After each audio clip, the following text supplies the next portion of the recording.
Salut, bienvenue à une autre vidéo des conseils de temps.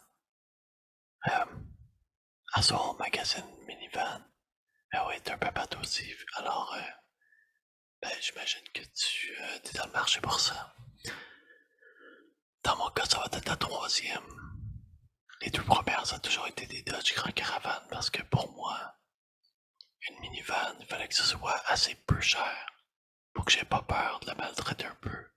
Puis deuxièmement, mon critère de sélection, ça avait toujours été que je devais pouvoir entrer une feuille de 4x8 du plywood en arrière, en étant capable de fermer la portière arrière. Et puis, avec le Snow Go, il y avait juste Dodge qui était capable de faire ça. En tout cas, je vous ramène. Bon, on est en 2021, alors la question c'est toujours, pourquoi j'irais avec une minivan? Pourquoi j'irais pas avec un 7 passagers, un VUS 7 passagers? Premièrement, parce qu'une minivan, c'est meilleur pour transporter du monde. Un VUS 7 passagers, bien honnêtement, je vous souhaite bonne chance pour aller attacher des enfants qui sont assis dans la troisième rangée. C'est l'enfer. En tout cas, du moins, c'est beaucoup moins confortable qu'avec une minivan. Puis les portes coulissantes d'une minivan, c'est génial. En plus, la suspension est beaucoup mieux sur une minivan. En fait, elle est mieux, mais pas mieux. Elle est molle. Mou, c'est confortable. Moi là, quand je m'en allais travailler, dans van, à l'époque j'utilisais la van, le confort était ce qui primait. Un gros VUS, c'est pas confortable. Une minivan, c'est confortable. Tu veux prendre ta tasse, t'es en train de boire ton café dans ta cuisine, tu prends ta tasse à moitié pleine, tu l'amènes dans le van, tu la mets dans le porte-gobelet, puis tu pars. C'est une minivan, tu t'en fous s'il y a des taches de café. Mais de toute façon, ça renversera pas, c'est tellement mou. Pis là, elle dit ouais, suspension molle, je veux une suspension sport. Hey dude, tu vas conduire un fucking VUS. C'est pas un char sport. Si tu veux un char sport, achète-toi un char sport. Si tu veux transporter du monde, t'achètes une minivan. Une minivan, ça coûte moins cher qu'un VUS. Des fois, c'est pas beaucoup. Des fois, c'est juste 2-3 000 piastres. Mais 2-3 000 piastres, c'est 2-3 000 piastres. Ça, c'est juste le prix du char. Après ça, quand tu commences à penser à tout l'entretien, des pneus de minivan, en ce moment, c'est pas mal de 17 pouces. Dans le VUS, 19, 20. Ça fait des pneus qui sont beaucoup plus chers. Chaque changement de pneu, c'est 25 piastres de la roue de plus. Mais ça à 100 piastres, du 7. Tu changes sur 10 ans, tu changes quoi? 2 fois tes pneus d'été, 2 fois tes pneus d'hiver. C'est 400 piastres. 400 piastres sur 10 ans, tu me diras c'est pas bien cher. Non, c'est vrai, mais c'est le principe. Ça, c'est une chose, c'est les roues. Rajoute tout le reste. Une minivan, ça coûte moins cher à avoir qu'un VUS. Souvent, la minivan pis le VUS vont avoir le même moteur. Mais la minivan est capable de faire une meilleure économie d'essence. Probablement plus légère, moins haute, plus aérodynamique, je sais pas. Mais la consommation d'essence est tout le temps plus faible chez une minivan que le VUS 7 passagers. Les assurances. Je me suis amusé à faire des prix, des soumissions. C'est même pas drôle. Un VUS, ça coûte une fortune à assurer comparativement à une minivan. Une minivan, là, c'était toujours autour de, pour une neuve, 1300, 1400. Des VUS, souvent, j'accotais le 2000. Puis je suis vieux, là. J'étais un papa. Puis ça coûtait quand même proche de 2000. Hey, ça n'a pas de sens. En tout cas, ça pour dire qu'une minivan, ça coûte moins cher d'assurance. Puis enfin, t'as de la place dans une minivan que t'as pas dans dans un VUS 7 passagers. Ok, oui, mes chums qui ont un VUS 7 passagers vont essayer de dire le contraire. Mais objectivement, si tu t'achètes un 7 passagers, pis que ça te prend quand même un toolé sur le top, y a un problème. Fait que, pour l'espace de stockage, go pour la minivan encore une fois. Moi, c'est pour ça que je veux une minivan, pas un gros VUS qui coûte une fortune en essence, qui est pas confortable, qui est juste immense. Honnêtement, là, dude, décroche. Une minivan, c'est pas si pire que ça. Si t'es là dans la vie, c'est que t'es là dans la vie. Si tu veux un char sport, aie pas d'enfant. C'est tout. En tout cas, anyways, j'ai l'air très jugemental en ce moment. Mais je le suis. Écoute, une minivan, c'est génial. Tu peux transporter des 24 par 8 là-dedans. Tu peux même pas faire ça dans un pick-up. Tu fites pas une feuille de 4 par 8 dans un RAM 1500. Réveille. En tout cas, anyways. C'est ça. Next. Ok, fait que là, moi, je me magasine une minivan. Je suis peut-être pas prêt d'acheter tout de suite, mais je veux toujours être prêt. Fait qu'à chaque année, je fais ça. Chaque année, je fais l'exercice de comparer ce qui existe sur le marché. Puis qu'est-ce que je devrais acheter, advenant le cas où est-ce que ma minivan, que j'ai en ce moment, là, le Grand Caravane, aura un problème qui fera en sorte que je me dirais, je suis mieux de la scraper plutôt que de la faire réparer. Fait qu'en ce moment, en 2021, à la fin de l'année, qu'est-ce qu'on a? On a des Honda Odyssey, modèle 2022. Toujours à essence. C'est un classique. Le Honda Odyssey, c'était le top dans mes choix en 2020, en 2019, puis en 2018. Je le faisais pas avant ma vanne d'encore neuve. Mais le Honda Odyssey, quand même, là, a beaucoup de bons aspects. Puis je pense que son meilleur aspect, c'est qu'il coûte rien à entretenir. Deuxième choix en ce moment, Chrysler Pacifica, modèle hybride. Je regarde pas le pas hybride. Oui, Chrysler a ressorti le Grand Caravane. Je regarde pas, ça m'intéresse pas en ce moment. Je veux le hybride. Si j'achète du Chrysler, je vais acheter l'hybride. Il y a Toyota Sienna, mais je regarde juste le 2022 parce qu'il est hybride. Les années avant, en 2020, en descendant, c'était horrible comme genre. Quand je faisais l'exercice, il arrivait toujours dernier. Parce que c'était un modèle qui était pas fiable. Puis au niveau de la sécurité, c'était terrible. Mais là, ça semble avoir changé. Bon, on va regarder ça. Enfin, c'est le Carnival de Kia. Avant Kia, c'était le Sedona. Puis ils ont changé, ils ont amené le Carnival depuis l'année passée, je pense. Et puis, c'est ça. C'est ça, il n'y a pas grand chose à dire dessus, il n'est pas connu encore. Alors ça, c'est les 4 options que j'ai regardées. Après ça, faut que tu compares tes options. Qu'est-ce que toi tu veux dans minivan? Fait que là, généralement, t'as deux choix. T'as soit la traction intégrale ou la traction avant. Dans mon cas, traction avant, c'est en masse. La seule chose par contre, c'est que c'est traction avant. Je veux des freins à double piston avant. Pis ça, c'est pas tout le temps le cas. En tout cas, ça reste à voir. Ensuite, est-ce que tu veux le divertissement arrière? C'est l'écran pour les enfants avec le DVD et le lecteur Blu-ray. Je vous dirais que toutes mes vannes ont toujours eu l'écran arrière avec le DVD. C'était pratique que quand on partait en voyage, c'est génial, on mettait un film, on les entendait plus. C'était pratique, mais ça rentrait dans le prix qu'on voulait, parce qu'il était toujours offert dans le modèle qu'on voulait. Cette fois-ci, c'est pas toujours le cas. Souvent le modèle l'a pas. Puis pour l'avoir, il te charge comme 8000$. Puis je peux pas payer 8000$ pour une télé. Puis un lecteur Blu-ray. C'est pour être de même. Je vais en acheter 4 lecteurs Blu-ray avec 4 écrans. Ça va me coûter 2000$. Puis tous mes enfants vont en avoir un. Tu vois, genre. Fait que c'est ça. Après ça, tu regardes l'espace cargo. Traditionnellement, ma ligne de base c'était faut que je fitte une feuille de 4 par 8 puis que je ferme la porte.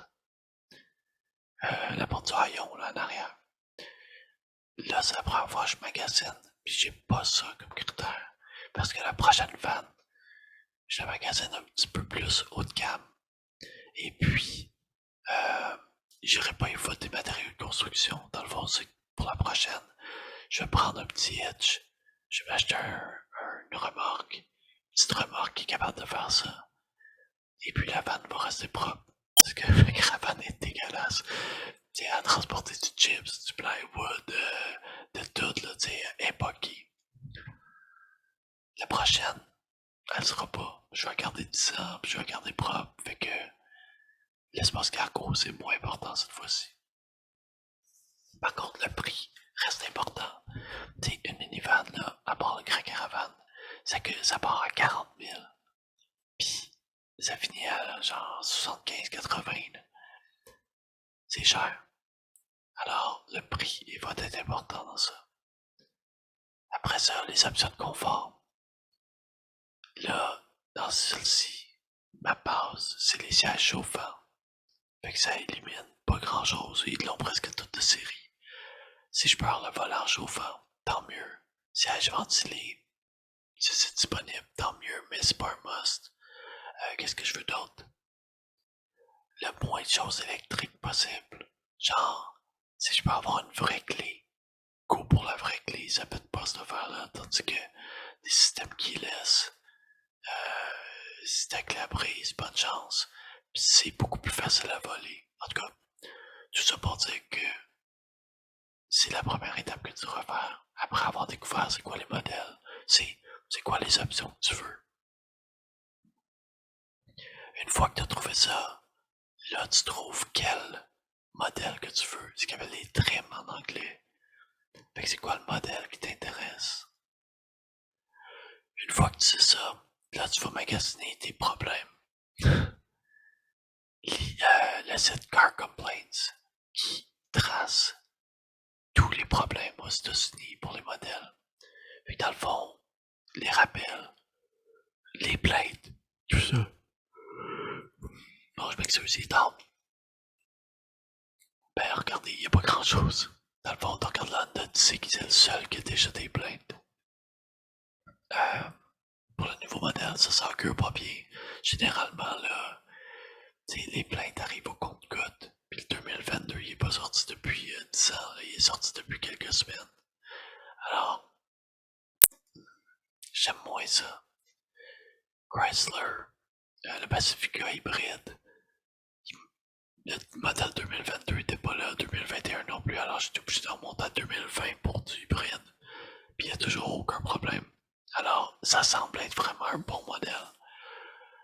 Toyota Sienna, j'aurais pu remonter en arrière. Il n'y avait pas d'hybride à cette époque-là. Alors, pour avoir un modèle hybride, j'ai juste rien comme information. C'est la même chose pour la Carnival. Il n'y a toujours pas de problème. En fait, il n'est pas listé. C'est surtout ça. J'aurais pu aller voir la Sedona, mais c'est pas le même modèle, alors ça compte pas.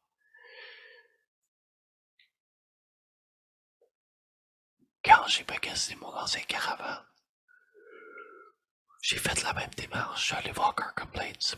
Mais vous, le problème avec le caravane, c'était que les freins s'usaient trop rapidement, puis les disques avaient tendance à warper. On dit ça en anglais, en français, c'est se tordre, se distordre. Il y avait comme un problème avec le moteur, la compagnie, le matériel d'origine.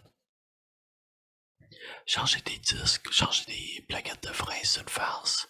Alors qu'est-ce que j'ai fait? J'ai acheté la voiture. Dès qu'ils ont brisé, je les ai enlevés. J'ai mis du matin ce qu'on appelle l'aftermarket, mais de qualité. J'ai pas mis de la poubelle gourmet pour sauver quelques sous par-ci par-là. Je suis allé avec ce que j'ai pu trouver de mieux. J'ai jamais eu de problème après avec mes freins. Alors vraiment le problème c'est sur la qualité de ce qu'ils mettaient eux à la base. À l'époque quand j'ai acheté cette voiture-là, j'ai hésité aussi entre l'Honda et le Toyota. Puis à l'époque l'Honda avait des problèmes de transmission. Puis Toyota avait des gros problèmes électriques. Alors j'ai l'impression d'avoir vraiment bien choisi. En même temps, c'est la science médicale, notre cerveau s'arrange tout le temps pour nous dire qu'on a bien choisi. Alors on n'en prend pas, on en laisse. Bon, fait qu'une fois que tu as magasiné tes problèmes, après ça, tu sais quel modèle tu veux. Ça devrait te quitter un peu. Prochaine étape, tu regardes la sécurité. C'est une minivan après tout. Tu sais, vert partout, sauf les lumières, qui sont pas assez fortes selon eux autres.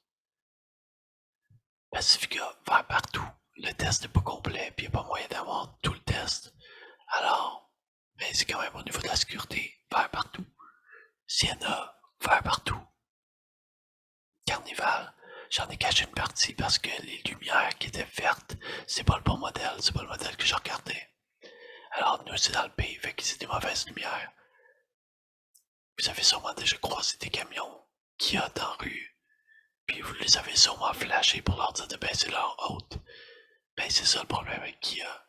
Puis ils ont pas l'air de comprendre. Puis ça continue. Alors, moi ça m'intéresse pas. J'y déteste pour ça, j'ai juste envie de m'acheter un spot leur foot en pleine face. Je sais que c'est pas de la faute du conducteur. Mais maudite compagnie tout croche qui est pas capable de comprendre que c'est pas grave si tu vas pas 8 km en avant. Si au moins t'as la décence de pas aveugler tout le monde en face de toi, c'est déjà gentil, tu sais. En tout cas, ça pour dire que il y a ce gros rouge là, pis c'est un rouge qui me dérange. Ça vient de l'IHS, c'est disponible pour tous les chars qui existent.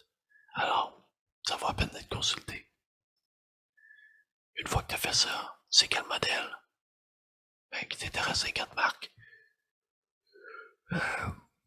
Tu connais, je sais pas c'était quoi juste avant. Avant sécurité. Puis avant ça, c'était je retourne. Ah, les problèmes. C'est quel problème éviter? Tu comprends la sécurité? Là, c'est le temps d'aller magasiner pour le prix.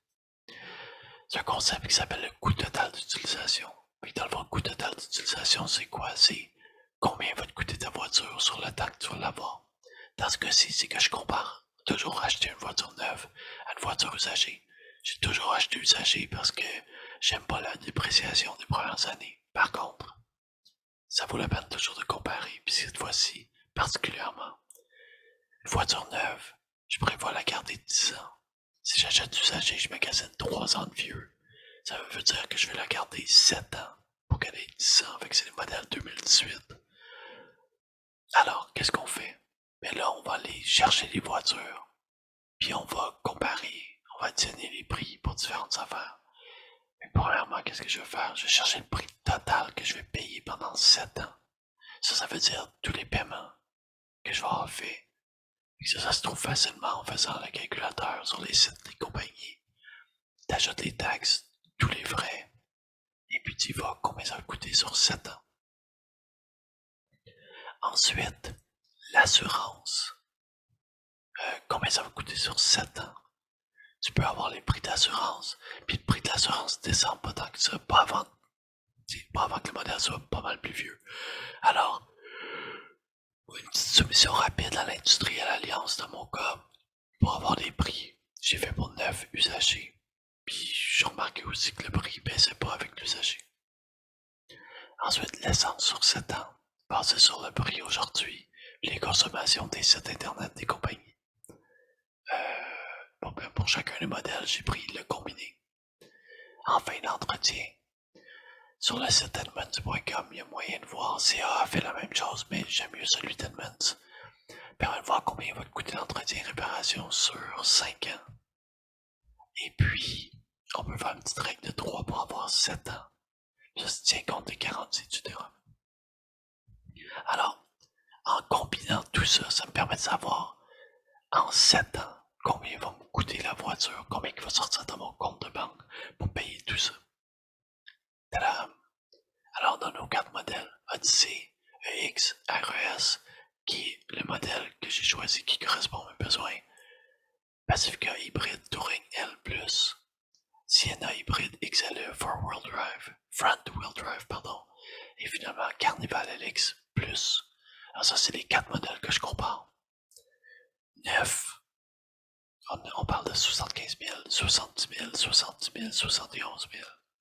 Usagers, on parle de ça, c'est le modèle 2018. C'est 70 000, 79 000. Ça coûte cher à entretenir le Pacifica. 90 000. pour la Sienna, mais attention, c'est un modèle qui n'était pas hybride. 65 000 pour le Carnival, mais attention, c'est pas le Carnival, c'est Sedona. Alors, ces deux modèles-là, le Toyota puis le Kia, c'est que c'est avec des modèles différents, alors faut prendre ça avec un grain de sel. Surtout que, quand on regarde la Sienna avant 2021, au niveau de la sécurité routière de l'IIHS, c'est un modèle qui était horrible, c'était le pire de la gang. Il y avait du jaune, du rouge partout. Depuis 2021, c'est le meilleur de la gang. Alors clairement, Toyota fait des correctifs. Alors au niveau de l'entretien aussi, ça devrait paraître. Parce que les coûts d'entretien sur une Sienna 2018, c'est terrible. Ça coûte une fortune. Puis ça coûte cher à assurer parce que c'est une voiture en demande. Et puis les vols sont assez élevés. Puis c'est aussi une voiture qui avait pas une très bonne consommation d'essence en plus. Si on regarde tout ça, on voit une tendance. On se dit qu'à 70 000, là, on est dans le sweet spot. Ça veut dire que sur 7 ans, c'est 10 000 $ par année.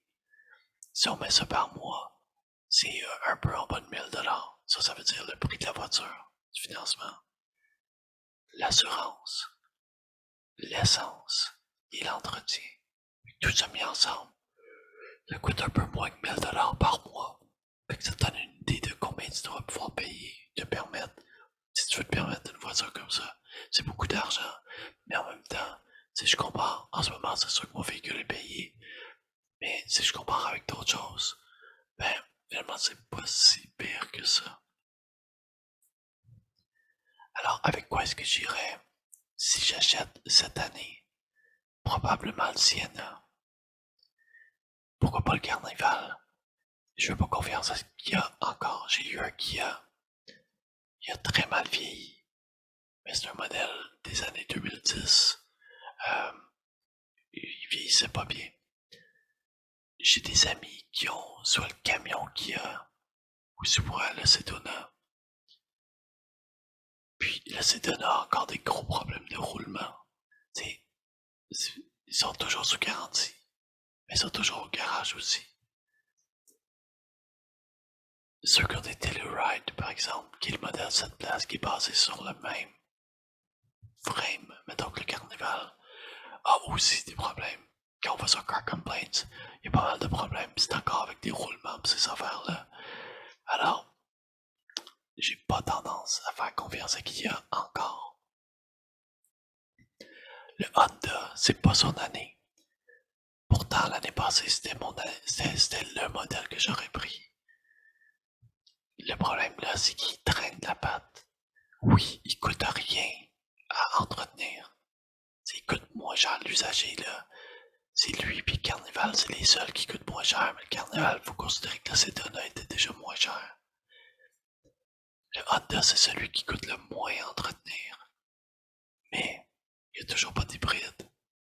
Fait qu'en bout de ligne, le modèle 9 aujourd'hui, si je le compare avec un hybride, ben, il me coûte 5 000 de plus en bout de ligne. Pour un char qui vaut le même prix d'achat. Alors, le gaz, ça paraît pas, mais ça coûte cher. Puis ça baissera pas le prix. Fait que, pas pour cette année-là, le Pacifica, je commence plus à le considérer. Je me rachèterais pas un grand caravane. Mais ça reste que je considérais tout le temps un Honda à l'époque parce que ben ça me coûtait 25 000 ce genre-là. Fait que c'est 25 000. Je pouvais le battre comme je voulais. Je pouvais mettre la cochonnerie dans le coffre que je voulais. T'sais, ça me dérangeait moins. Si je paye le double, ça m'intéresse un peu moins. Chrysler a pas la meilleure réputation au monde. Par contre, là, le Pacifica, ça fait quand même déjà 2 ans qu'il est sur le marché. Ah, plus que ça, excuse-moi. Ça fait déjà au moins 3 ans, 4 ans qu'il est sur le marché. Puis il n'y a pas de problème majeur. Alors, je pourrais me laisser tenter. Surtout à ce prix-là. 70 000 sur 7 ans. Ça vaut la peine. En tout cas, le choix, il tient. je suis pas là pour t'influencer d'une manière ou d'une autre, je suis juste là pour te dire voici comment tu devrais magasiner une van, voici comment moi je le fais, puis tu prends ce que tu veux, tu laisses ce que tu veux pas. Fait que en gros là, pense à ton budget. Combien t'es prêt à mettre pour une van? Es-tu prêt à te mettre 70 000 piastres? Parce que c'est ça que ça va te coûter sur 7 ans. Après ça, ben, tu remarques qu'ils ont tous 70 000. Fait que la seule façon vraiment de les distinguer, c'est, ben, va chez le concessionnaire, puis fais un essai routier. Tu t'assois dedans, puis tu vas le promener avec. C'est la seule façon que tu vas voir qu'est-ce qui est plus confortable, qu'est-ce qui est moins confortable. Après ça, faut être objectif, mais il faut aussi avoir une part de subjectivité. C'est-à-dire que si t'es là pour comparer entre différentes voitures, ben, ça te prend des raisons claires, des raisons qui sont rationnelles. Mais, faut laisser place à de la subjectivité. Si je regarde ma liste, admettons, le Carnival est très tentant, parce qu'il coûte à peine 1000 pièces de plus que le Toyota. Mais, il coûte pas si cher que ça entretenir. Mais si je trouve le modèle LED, ben, je l'achèterai jamais de toute manière. Fait que, mettons, comme là, j'avais le Toyota qui m'intéresse le plus dans les 4 choix. Objectivement, c'est chez le Toyota que je coche le plus de gaz. Mais, si jamais je le trouvais pas beau, je l'achèterais sûrement jamais. Là, ça tombe bien, je le trouve correct. C'est le Carnival que j'aime moins. Alors, tu sais, objectivement, il faut prendre le choix qui est le plus objectif. Par contre, il faut quand même qu'il soit disponible. En ce moment, Toyota a vraiment de la misère à s'approvisionner. Ils sont pas disponibles en genre, mais ça prend le bon genre, au bon moment, pour bon prix. Si je peux pas avoir de Toyota, ben, ça sert à rien de le magasiner. Même chose Honda, même chose pour le Pacifica, même chose pour le Carnival, t'sais. Faut qu'il soit disponible. Alors, bon produit, bon moment, bon prix. On garde toujours ça en tête qu'on magasine. Je vous rends contact, tu restes avec moi pour une autre séance de magasinage. Euh, je sais que c'est pas ce qu'il y a de plus excitant. Mais bien honnêtement, moi j'aime ça faire ça. Puis, pour une première fois, depuis peut-être 4 ans, je vais probablement me rendre dans les concessionnaires. Parce que ma van en ce moment, elle commence à être vieille. Puis elle commence à montrer des signes de plus aimer ça. Genre, caméra de recul qui marche plus. Des petits troubles électriques qui commencent à gauche et à droite. Alors c'est moins le fun. Euh, si ça t'intéresse, cette vidéo aussi, elle existe en anglais aussi.